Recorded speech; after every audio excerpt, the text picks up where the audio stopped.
New measures announced to dampen demand for bigger and pricier public housing flats. They are part of a fourth set of measures introduced in as many years to cool down the rising property market.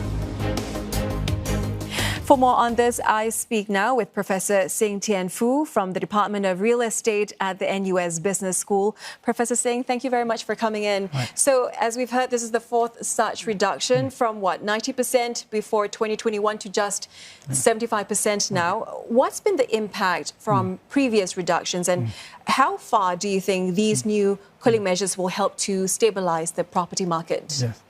I think when we see the cooling measures, LTV basically tighten from 80% to 75%. Even though the 5% reduction may not seem big, but you look at it cumulatively, I think the figure is quite substantial. And these cooling measures have more impact on the high price or high-end resale flat or resale market. I think the impact probably is actually correlated with the price.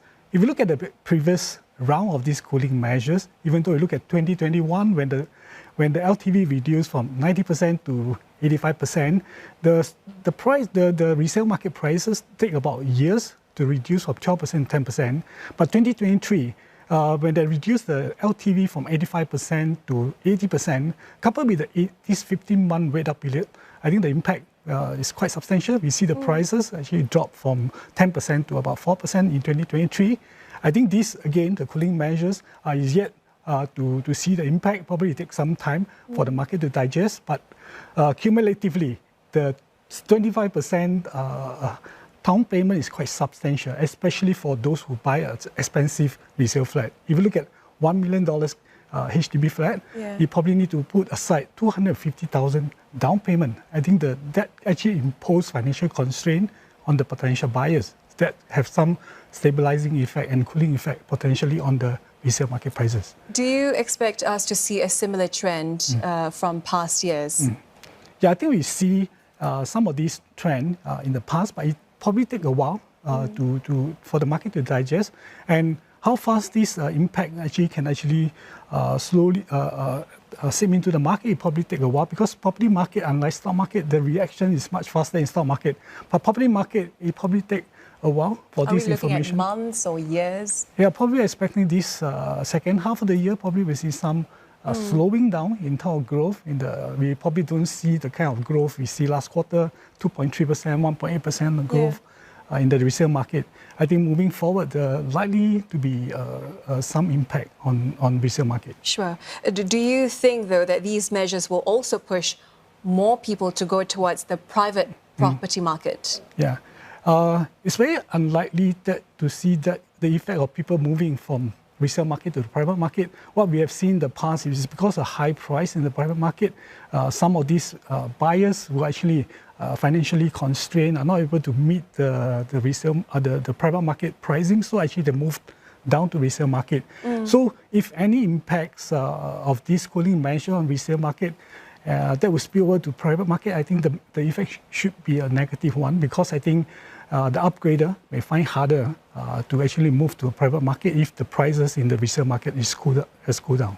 Okay, and along with the HDB resale portal, it seems that there is a concerted attempt to tackle million-dollar listings, as you've noted earlier. Right.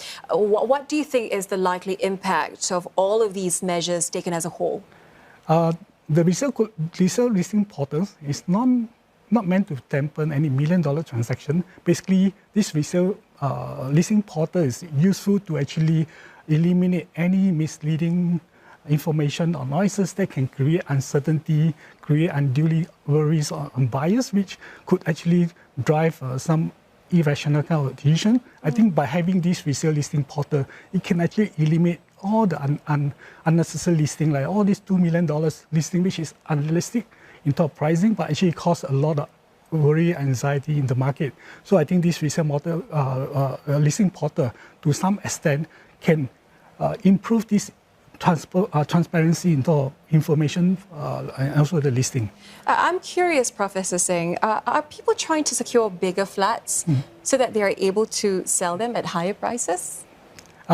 Not really, because I think to some extent they want to try to test the market and see whether this $2 million, really, there aren't any responses. We know that this, looking at the past transaction, this $2 million obviously this disconnect from what we see in the transaction, historical transaction price. So I think it's important to not to have this type of information which is unhealthy for the market and create a lot of unnecessary kind of sentiments and also anxiety in the buyer who rushed into buy because of this information which is incorrect. Let's turn to enhanced housing grants for first-time buyers. That's right. Will a higher grant amount have the unintended effect of keeping prices elevated for some flat types? If you look at the LTV, it's actually linked to the prices. The more expensive the house, the tighter will be the financial constraint and the reduction in LTV. Where this enhanced CPF housing scheme, unlike the CPF housing scheme, enhanced housing CPF scheme actually is tied to the income of the resident or the household. And in fact, actually, this time when the enhanced CPF housing scheme is raised by 40,000, in fact, the beneficiaries are the lowest and middle income household. So this enhanced portion of this CPF housing grant is actually help to make sure that this medium and low income household will continue to be able to afford the HDB flat, whether it's BTO or resale market.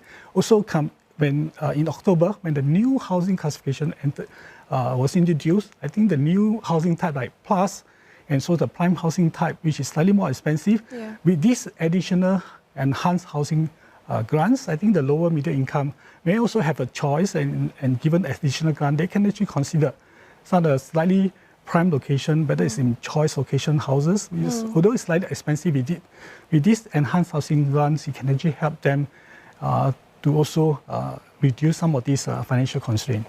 Before we let you go, Professor Sing, singles from next year will get priority to buy BTO flats near their parents.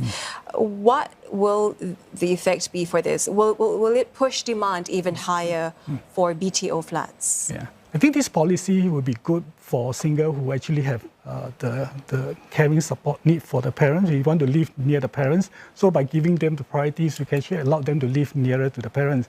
And usually the single, actually, they are applying for the two-room flexi, which is slightly different housing segment from the majority applicants for three-room and bigger flat. So for these singles housing flat, I think to boost the number of supply will be important to ensure more of these people will be able to get their two-room flexi flat, because currently they are competing with the senior applicant, where the senior applicant will be given 40% of the allocation in every of the BTO exercise, and also up to 100 units. So I think by increasing the number of two-room flexi unit can actually ensure that this single also be able to secure their flat and to be able to actually live near the parents and taking care of their elderly parents as well.